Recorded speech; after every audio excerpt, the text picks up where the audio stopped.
Let's testify tonight. Oh God, you've done so much for me. I'm grateful and overwhelmed here at your feet. And I could stay here forever, Lord, but you call me to something more. And I hear you say that you have a plan to use every broken woman and man to display just how good you are. We are your living pieces of art. What good does it do to hide away when all of my scars are a picture of grace? All right. So I will testify of the power of God. I will tell the world of the hope I have found. For my body was broken, my heart was made whole, and that's too good to keep to myself. So I will testify of the power of God. Oh, do you believe it? Has he done it for anyone else? I said, has he done it for anyone else? Cause the God that I serve, he's always at work. Has he done it for anyone else? So come on and testify of the power of God. Come on and tell the world of the hope we have found. For our body was broken, our hearts were made whole, and that's too good to keep to yourself. Come on and testify of the power of God. This is my story, this is my song, praising my Savior all the day long. I'm gonna testify. Somebody testify your voice. This is my.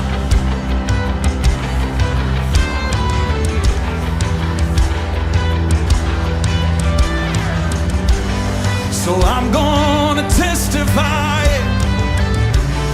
Somebody testify. Come on, take it up. Jesus, my champion, the victor of grace, the only one worthy of all of my praise. Yeah. So come on and testify. Oh, somebody lift him high. Come on, testify the power of God. I will tell the world of the hope I have found. Oh, for my body was broken, my heart was made whole, and that's too good to keep to myself. So I will testify of the power of God. Sing it.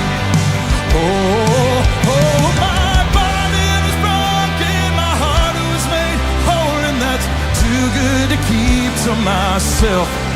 So I will testify of the power of God. Oh, let's do that right now, Murfreesboro.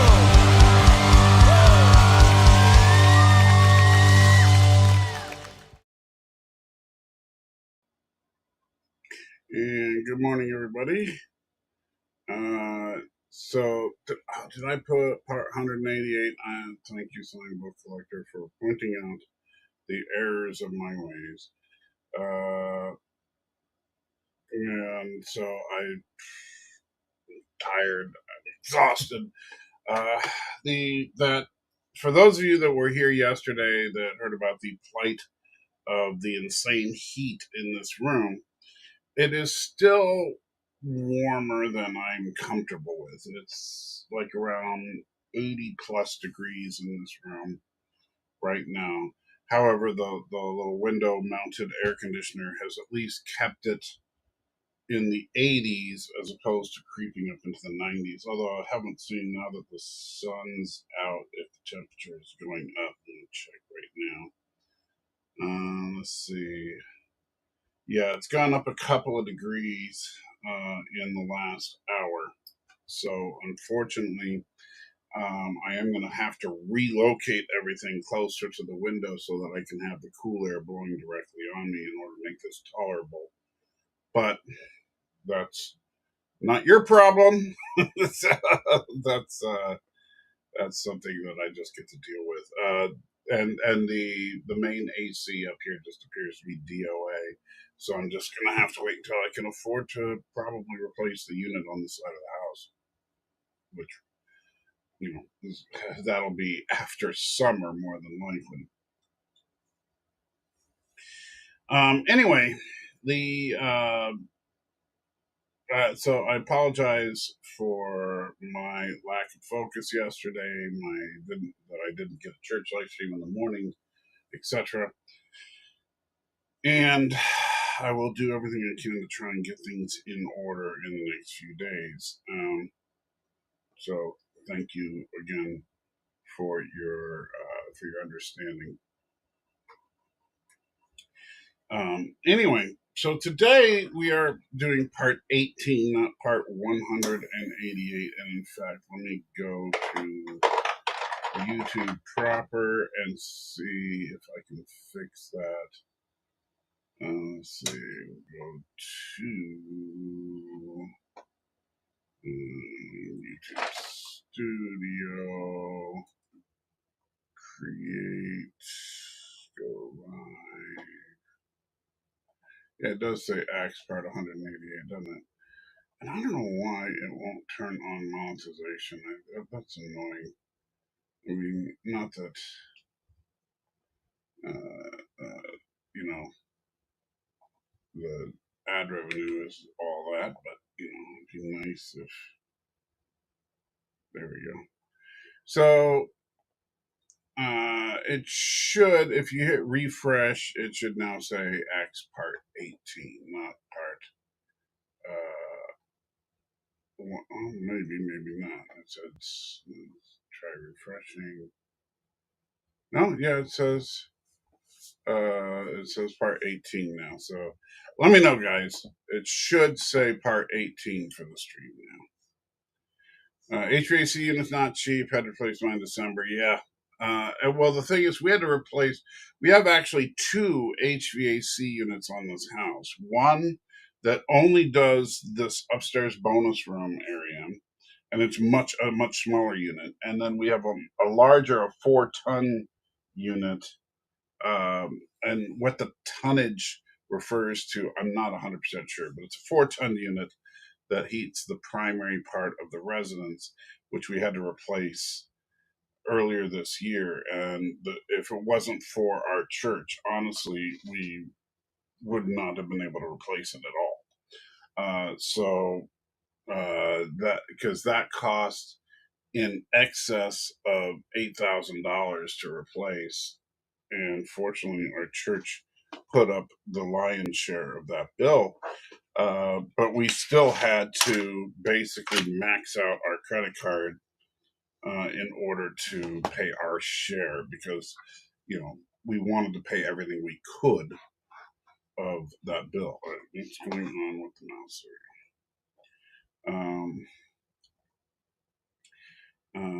It says 18 now. Good. Thank you, Signbook Collector. I appreciate it. All right. So today, speaking of 18, we are going into Acts chapter 18. You may remember in chapter 17, Paul went to a couple of different cities, using the local culture and traditions as a stepping stone to teaching the gospel, which is something I love about Paul. I love that Paul tries to teach people from wherever they are, as opposed to trying to force them to listen to Christianese, if you will. And I think that's an important lesson for today, because there's so many people. And I'm sorry, I'm gonna throw my nitpickers hat on for a second, particularly those of you that are King James only type Christians, that think that you have to through the ye's and the they's and the thou's into everything you say when you're talking about God, as if God talks that way. And these people expect the layperson uh, to not only understand advanced Christian concepts like sanctification, and salvation, and all this stuff at the same level the Christians do, but if they're unwilling to educate people. Now, that's just stupid. If if the overriding goal of Christianity is to get as many people as possible into the kingdom of heaven, and I do believe that that is the primary goal of Christianity, then why the heck would you want to alienate those people by speaking a different language to them? And so that's something that Paul was very effective about, is that he would use local myths, local legends, local stories, local politics, everything as an example of how to teach. And Christ did the same thing with many of his parables.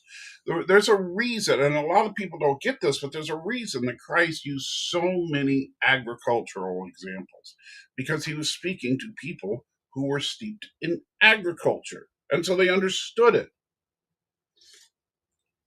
So when he would say the kingdom of heaven is like when a farmer sows a seed and this happens and this happens and this happens, people got that. It made sense to them because he was talking to farmers.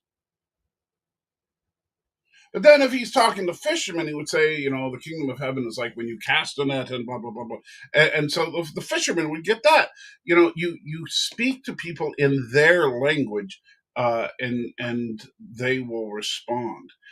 That's one of the reasons that when I talk to atheists, the last thing I'm going to do is quote scripture, because an atheist out and out rejects scripture. And so if they're going to say on the outset that they reject the authority of Scripture, why the heck would I want to invoke the authority of Scripture when I'm trying to argue with them about the existence of God?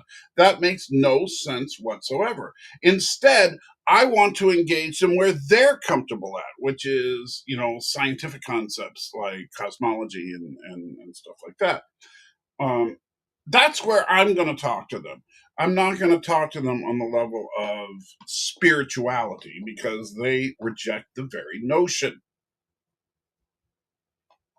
Sorry, I'm going on a little bit of a rampage here, but this is one of the reasons I am such a fan of Paul. I really am. Bradley says, I'm still up since before yesterday's live stream, just finishing dealing with my AC unit issues right before this stream started. Oh, man. Bradley, believe me, I feel you. And I hope and pray that your AC unit is working properly, because, I don't know about you. I have a very low tolerance these days for things like heat and cold. I'm which sucks, but it's just it's a part of the MS thing, and I just got to deal with it. And so when I hear other people going through that kind of thing, man, my heart just breaks for you, Bradley. So I hope that it's working for you now. All right, so when last we were looking at Paul, where was he? Let me go back to chapter 17. Man, I need a new mouse pad. So he was in Thessalonica, Berea, and Athens. And so, yeah, last we saw him, he was in Athens, Greece. Some very, Paul is very well traveled. He's probably the most well traveled of the disciples. But now he's going to Corinth. And if that name sounds vaguely familiar, it's because there are a couple of books of the Bible based on his letters to this church. and that is First and Second Corinthians. And believe me, these letters are a scathing review of how the church was doing at the time. But Paul was definitely, he was going around trying to help various Christians throughout the greater region. In fact, throughout basically almost the entire known world of the time. At least from the Western perspective. Obviously, people that were living in China knew China existed. People that were living in Japan knew Japan existed. But many people who were living in Jerusalem had no idea, right? So they just, that's when I say the known world, obviously from the perspective of the Jews, because that's the perspective by which the Bible is written. Anyway, in Corinth, after this, Paul left Athens and went to Corinth. There he met a Jew named Aquila, a native of Pontus, who recently came from Italy with his wife Priscilla. Now, again, and this is another interesting note. We're once again having women named in the Bible, and Priscilla. This is not the only time we're going to hear the name of Priscilla, and so all these people that think the Bible is so sexist. Look, was culture sexist 2,000 years ago? Absolutely. Is the Bible sexist in its treatment of women? I say absolutely not. Because Claudius had ordered all the Jews to leave Rome, Paul went to see them. And because he was a tent maker, as they were, he stayed and worked with them. Paul, and this is also an interesting fact about Paul earned his own keep. While he and I can't remember which letter it is, but in at least one of his letters, he writes about this specifically, that while it would be perfectly okay and within the realm of the authority of the church for him to draw a salary from the church, he didn't. He made his money by making and selling tents. He had a marketable skill that he could take from town to town, and he used it to earn a living as opposed to having the church pay for everything for him. But as he himself said, he would be fully entitled to have the church pay for it, because he didn't want people who were professional pastors and stuff to feel guilty, as it were. However, I do think that Paul also sets an example here that no, you shouldn't feel guilty if the church is paying you for full-time ministry, especially if your particular full-time ministry requires your full-time attention. But if your church, let's say, and there's a lot of churches like this here in the southern United States. Let's say you're a church of 25, 50 people, right? A small church, a small congregation. And so, as the pastor of that church, you probably don't have, you might have a secretary that's part time, but you're not going to have a huge staff. You're not going, and you're certainly not going to have a lot of pressing business, because, and when I say that, I mean pastoral business. If you have a congregation of 25 people, what are the odds that one of those 25 people, first of all, most of those 25 people are probably married to, so you really only have probably about 12 families represented. And of those 12 families, what are the odds that one of them has a death in the family that week? What are the odds that one of them has some kind of crisis where they need a pastor to come visit them that week? Relatively low. And the reason I'm saying this is that, well, if your pastoral duties don't consume a lot of your time, and really your primary duties just end up becoming, writing a sermon for Sunday, then there's no need for you to be working at that church full time. And so if there's no need for you to be working at that church full time, you should be earning your living elsewhere. And I know pastors that have done this. So you might be a pastor on Sundays, but Monday through Friday you're working at an insurance, agency or something like that, whatever it might be. And that is perfectly okay. However, let's say you're the pastor of a church like the Experience Community Church, has 7,500 people plus every week. Corey is constantly being pulled in 17 different directions at once. There are literally hundreds of people that want to talk to him every week.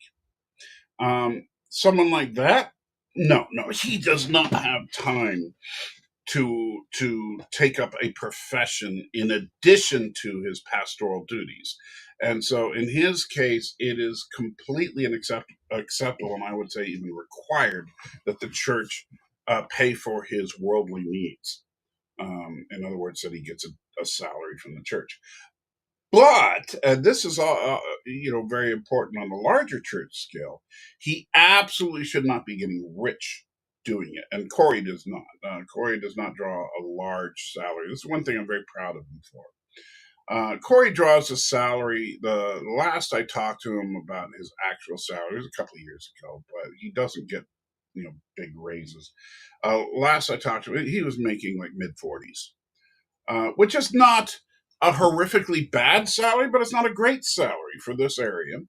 And he, if it wasn't for the fact that the church does, provide him with his cell phone and stuff like that for business purposes, he probably wouldn't have one. He doesn't drive a new car. In fact, my house and my car are nicer than his. And I am certainly not rich by any stretch. And so, because I've been to his house, and his house, don't get me wrong, it's not falling apart, but it's smaller, simpler, and he has less of a yard and everything than the house that I currently live in. His car, I don't think he's ever owned a new car in his life. And he happens to be good with his mechanical skills working on cars. So he tends to get cars that need work and works on them. And so he is living a humble life, as it were. So, and I know I'm going on a long tirade here. I apologize, but I think it's important that we realize if you have a pastor that is flying around on a private jet, living in a mansion, a literal mansion. I'm not talking about just has a nice house. I mean like someone who is literally living on a mansion. Someone whose life is the utmost, the only definition you can give it is luxury. There's a definite problem. Because pastors should not be living as if they are above the people that they pastor. And if they are, there is a big problem. All right, so every Sabbath he reasoned in the synagogue, trying to persuade the Jews and Greeks. So once again, worked during the week, 6 days a week, because that was the traditional work week for the Jews back then.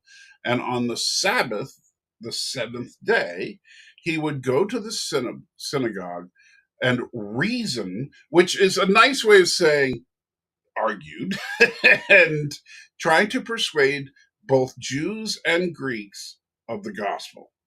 Keep in mind that in this particular context, he's saying Jews and Greeks because the non-Jews of the area were mostly Greek, and I don't know how that happened there. All right. Why did it go back to chapter 17? I have no idea. Man, sometimes. All right. When Silas and Timothy came from Macedonia, Paul devoted himself exclusively to preaching, testifying to the Jews that Jesus was the Messiah. But when they opposed Paul and became abusive, he shook out his clothes in protest and said to him, "Your blood be on your own heads. I am innocent of it. From now on, I will go to the Gentiles." So here, and I find this interesting. So remember, Jesus gave a similar message to the disciples where he said, if If people are basically rejecting what you have to say, then kick the dust from your sandals as you leave their house or leave their town. And basically, you're saying, I ain't dealing with that. You know, and this is something that I think that Christians sometimes need to understand. Paul doesn't go on telling them how horrible they are, telling them how they're living a life of sin, telling them how they're going to hell and all that. He just says, look, you won't listen to me, so your blood is on your own heads. I'm done. And he leaves. And the interesting thing is, when he says, from now on, I will go to the Gentiles, this is a wonderful thing for you and me, because Paul focused his ministry mostly on non-Jews. And for those of us that come from the actual Christian tradition, as opposed to being Israeli by ancestry, we probably wouldn't be here as Christians if not for the ministry of Paul. Then Paul left the synagogue and went next door to the house of Titus Justus, a worshiper of God. Crispus, the synagogue leader, and his entire household believed in the Lord, and many of the Corinthians who heard Paul believed and were baptized. One night the Lord spoke to Paul in a vision. Do not be afraid. Keep on speaking. Do not be silent, for I am with you, and no one is going to attack and harm you, because I have many people in this city. So Paul stayed in Corinth for a year and a half, teaching them the word of God. Now, I like this passage here, but it's also abused by a lot of Christians today. It's because they say, oh, but you see, God tells him, don't be afraid and keep on speaking. Don't be silent. So that's license for me to stand on a soapbox, grab a megaphone, and tell people how they're going to hell. That's not what God is saying. Because you need to take things in context and understand that Paul just stopped trying to debate and argue with the people, the people of the synagogue, because they wouldn't listen to him. But that doesn't mean that he stopped his ministry. It just means that when you run into a group of people that reject what you have to say, don't cast your pearls before swine was a wonderful image, but that people don't understand. What that means is that not that pigs are necessarily always bad, but that you shouldn't throw them your valuables because they don't give a crap, right? So don't waste your breath, your energy, your efforts on teaching the gospel to people who flat out reject it. And this is another reason that when I am talking about things like this with true atheists, I don't sit there and teach Bible verses, because that's just genuinely not an effective means of argument,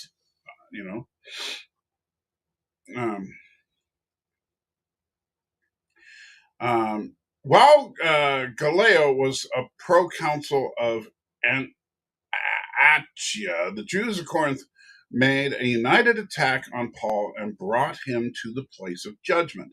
This man, they charged, is persuading the people to worship God in ways contrary to the law. So now they're saying that Paul is actually teaching people to worship God in a way that violates God's law. Just as Paul was about to speak, Gallio said to them, if you Jews were making a complaint about some misdemeanor or serious crime, it would seem reasonable for me to listen to you.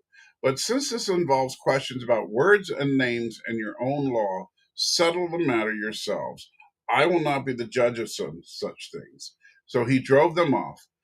Then the crowd there turned on Sosthenes, the synagogue leader, and beat him in front of the proconsul, and Gallio showed no concern whatever. Paul stayed in Corinth for some time. Then he left the brothers and sisters and sailed for Syria, accompanied by Priscilla and Aquila. So not only we got Priscilla and Aquila mentioned earlier, but now they're actually going with Paul on his next adventure to Syria. So I again, the Bible is not this horrible sexist thing. I mean, if it were, Priscilla would never have been mentioned.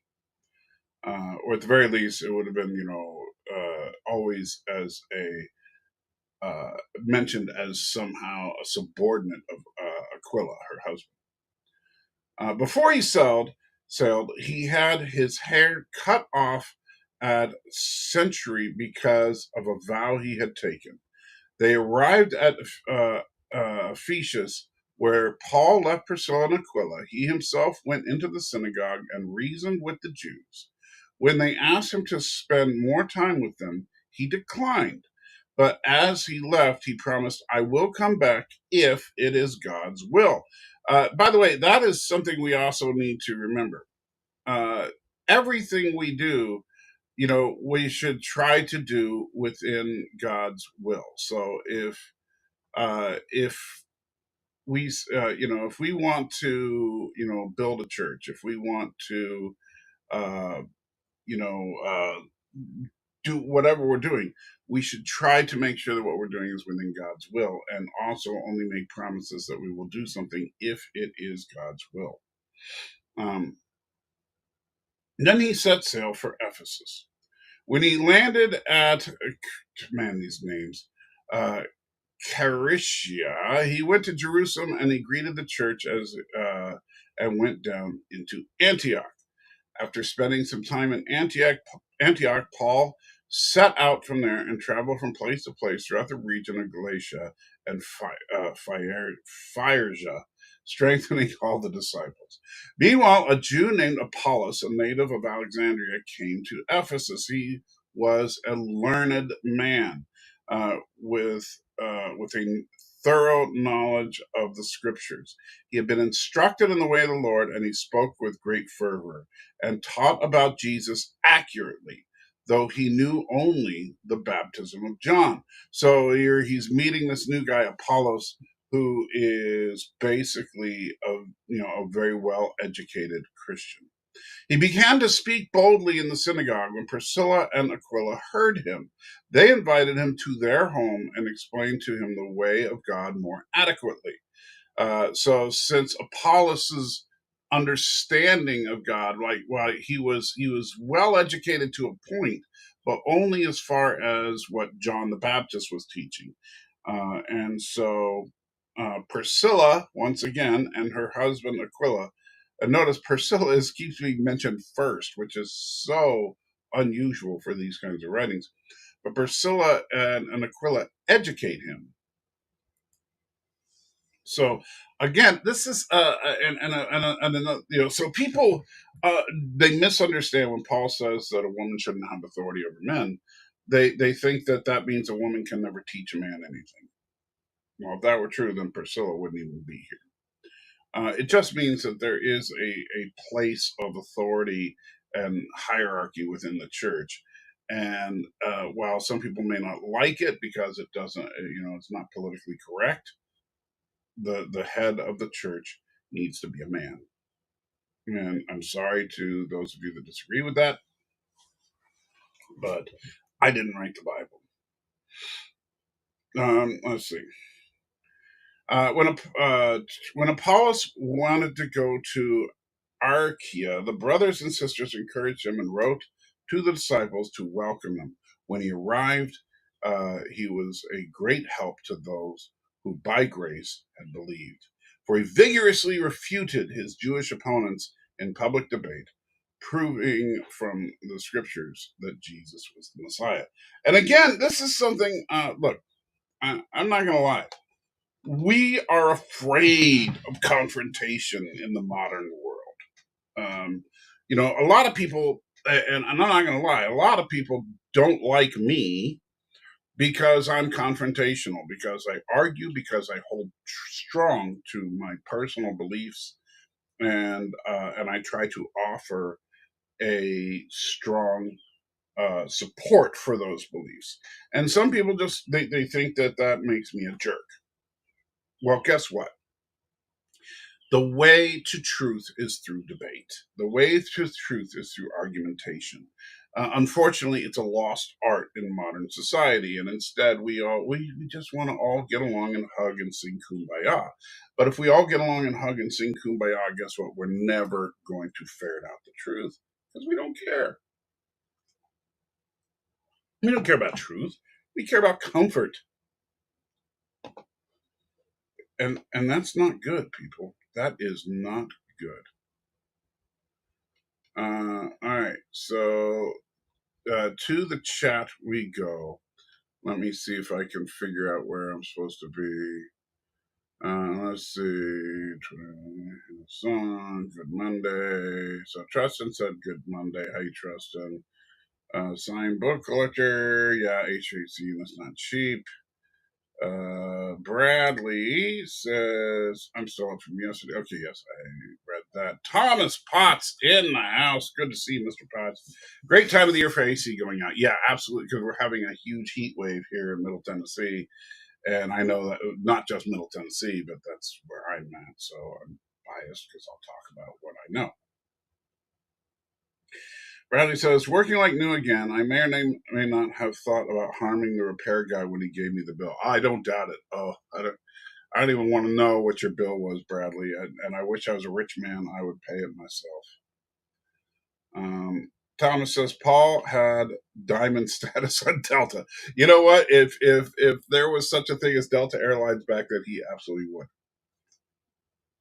He was an extremely well-traveled man for his day. Obviously, he didn't. Like if you look at the maps of his journeys, he pretty much covered the entirety of what we call the Middle East, as well as southern parts of Europe and western parts of Asia. But man, this guy was all over the place, planting churches, speaking the truth, and arguing with locals in order to convince them of the truth, which is a good thing. Now, when it says arguing, that doesn't necessarily, and this is something we also need to work on. Doesn't mean belligerently, and I think that there's a problem because, and this is something I struggle with personally, and I don't know how to deal with it. I still haven't found a solution, and that is the fact that when I offer argumentation for something that I believe, a lot of people find that as belligerency just because it's a disagreement. People think that it is, just to place an argument makes it belligerent, and that shouldn't be the case. I argue because I want to know the truth, and so if you have an argument that I cannot refute, then I need to change my position. So he sold tents today in the U.S. His business would be booming. Oh yeah, especially in cities like Portland. Absolutely. 100 Baptist churches around me. Almost every one of them is using like 100-year-old building for their worshiping, and the pastors are so normal you'd never know they were pastors. That's a good thing, Bradley. I can't speak for in some areas. Churches are these opulent buildings, and don't get me wrong. Like if you look at the classic Catholic cathedrals, I think they're gorgeous and beautiful, and some like especially you look at things like the Sistine Chapel and this artwork that was inspired by God. But how many millions, and if you adjust for inflation, how many millions or even billions of dollars were spent on these beautiful artistic monuments to God that could have been spent on feeding the homeless or sheltering the widows or the orphans? When does it become wrong to spend that much money on something that is ultimately of very little import? Uh, I don't know that there's a clear-cut answer to that, but that I do think that we care more about appearance than we care about productivity.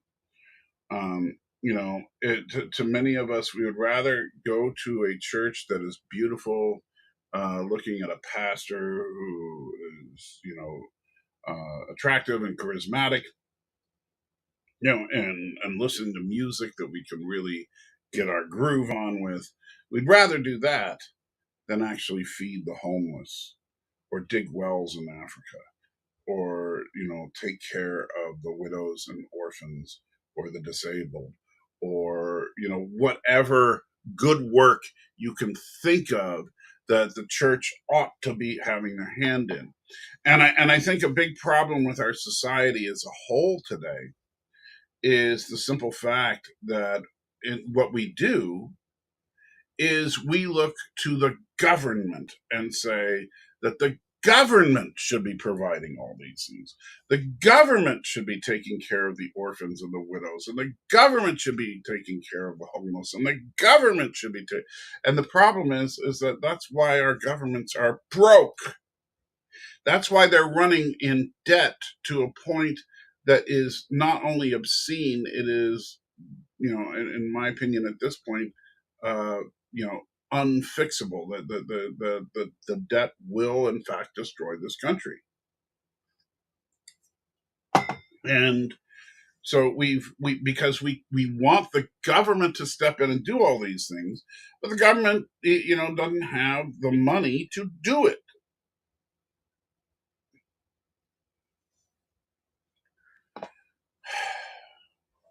People are stupid. That's really all I can say about it. People are just stupid.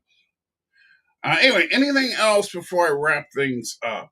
I know not a big crowd today, but that's okay. But I'm curious to see if we got, the chat's been kind of dead for a minute, so I want to make sure that if you have anything you want to ask, please do. I hope that if nothing else, people do find me somewhat approachable. Going once, going twice. I always gotta wonder how long I should wait before I wrap things up.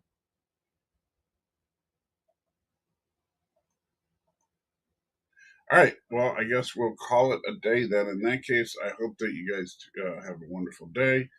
Oh, wait. So, see, what did Thomas say? Thomas says, has the church kidnapped Arabic? I certainly hope not.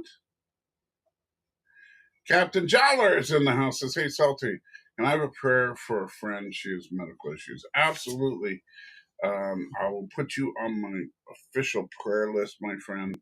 I don't know what the medical issues are, but I will simply say I truly hope, assuming that it's within God's will, that she has a speedy recovery, or at least an ease to her suffering as much as possible. Well, absolutely, Captain. All right, guys. So remember, you are the salt of the earth. I am the salty trekker. And yeah, until tomorrow, hopefully I can get some of the stuff moved around if I can get the energy.